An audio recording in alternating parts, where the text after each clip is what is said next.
મારી વિનંતી છે દુઃખ સાથેની, બાપાશ્રીના નામે થયેલી આ પ્રદીપિકા એ પ્રતને પગે લાગીને એક બાજુ મૂકી દે. વડતાલ માન્ય અમદાવાદ માન્ય પ્રતને વાંચવી અને બાપાશ્રીને નામે પછી શિક્ષાપત્રી ઉપર લખાયેલું હોય એમને માનનારા એક બીજા ગ્રંથો જે તે ઉપર લખ્યું હોય તાણી તાણીને આ જ જ્ઞાન નાખવાના છે. મેં જોયું છે બધાને, હું નામ દેતો નથી, હું બધાને મોટા જ માનું છું, સત્પુરુષ જ માનું છું. હા, એ જેટલા સત્પુરુષોને નામથી જાણે છે એટલા બધા જ સત્પુરુષોને હું જાણું છું કે કોણ કોણ ઈશ્વરદાસજી સ્વામી સાથે હતા, અબજી બાપા સાથે કોણ કોણ હતા એ બધાને હું જાણું છું. ગ્રહસ્થોમાં નામ પણ જાણું છું, સાધુમાં પણ નામ જાણું છું. હું બધાને મોટા જાણું છું, સત્પુરુષ માનું છું. પણ ગોપાળાન સ્વામી કહે છે સિદ્ધાંત મળતો ન હોય ત્યાંથી છેટું રહેવું, એટલે હું મનથી પગે લાગી લઉં છું. એમનું કોઈ જ્ઞાન લેતો નથી. એમ સ્વામીના વચને જેને મનાઈ ગયું હોય એ આજથી છોડી દો. આ એમની પરત એમની ટીકા ટિપ્પણી વાંચવાનું બંધ કરો. બાપાશ્રી નામે લખાયેલા જે શિક્ષાપત્રી ઉપર કે જે તે ગ્રંથો લખાય એક બાજુ પગે લાગીને મૂકી દે.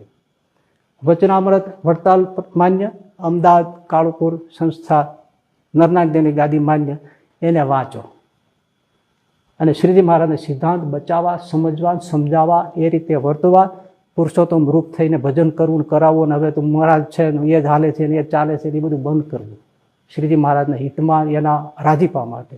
એટલી જ વિનંતી અને કહેતા તો દંડવત કરીને માફી માગું, પણ કેવળ શ્રીજી મહારાજને ગોપાલ સાહેબ, મુક્તાન સાહેબ, નિત્યાનંદ સુકાન સાહેબના સંપ્રદાયના સિદ્ધાંત માટે હું તમને કહેતા કાકડુદી કરું. તમને ખબર નથી આમાંથી શું થવાનું છે.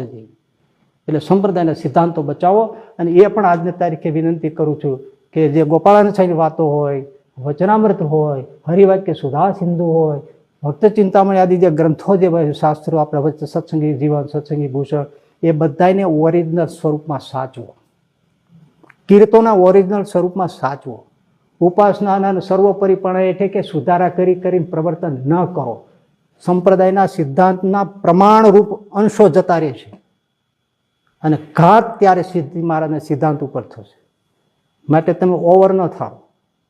મહારાજને વેઠવું પડે સંપ્રદાયને મુમુક્ષુઓને, બધાના ભલા માટે અને શ્રીજી મહારાજના રાજીપા માટે. જરૂર મારી કાકલુદીપૂર્વક અરજી છે, વિનંતી છે. મારાથી કાંઈ વધારે કહેવાઈ ગયું હોય, તમને ખોટું લાગતું હોય, લાગ્યું હોય તો હું માફી માગું છું. પણ શ્રીજી મહારાજને ખાતર પાછા વળો. મૂળ સંપ્રદાયના જે અસલ સિદ્ધાંતો છે, આ જે વર્ણવ્યા છે બધા, એનું પાલન થાય, રક્ષણ થાય, જતન થાય. એના માટે મૂળ શાસ્ત્રો, મૂળ કીર્તનો, મૂળ ગ્રંથો એને સાચવો. ગોપાલ સ્વામીની વાતો હોય તેમાં કોઈ ફેરફાર ન કરવો. વચનામૃતમાં હોય એ તો કોઈ કરતા નથી, પણ ભવિષ્યમાં કાંઈ ન થાય. અને એવું આપણાથી કાંઈ લખાઈ ગયું હોય, એવા કીર્તનો રચાયા હોય, એવું કાંઈ થઈ ગયું હોય કે જે બાપાશ્રીના નામે ચાલે, જે જ્ઞાન ચાલે છે એને આપણે પુષ્ટિ થતી હોય એવું જે કાંઈ છાપ્યું હોય, લખ્યું હોય, પ્રવર્તાયું, શીખવાડ્યું હોય, એ બધું દૂર કરો.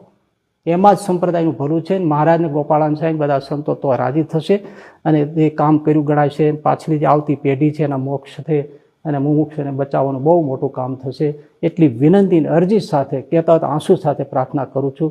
આ વસ્તુ તમે ધ્યાનમાં લેજો. એવું જે કાંઈ છપાઈ ગયું, લખાઈ ગયું, બોલાઈ ગયું એને દૂર કરજો અને શ્રીજી મહારાજનો સિદ્ધાંત સમજો, સમજાવો અને એનું પોષણ કરો. એવી તમારા મનોમાં કોટી કોટી દંડ સાથે માફી સાથે પ્રાર્થના કરું છું. સહજાનંદ સ્વામી મહારાજની જય.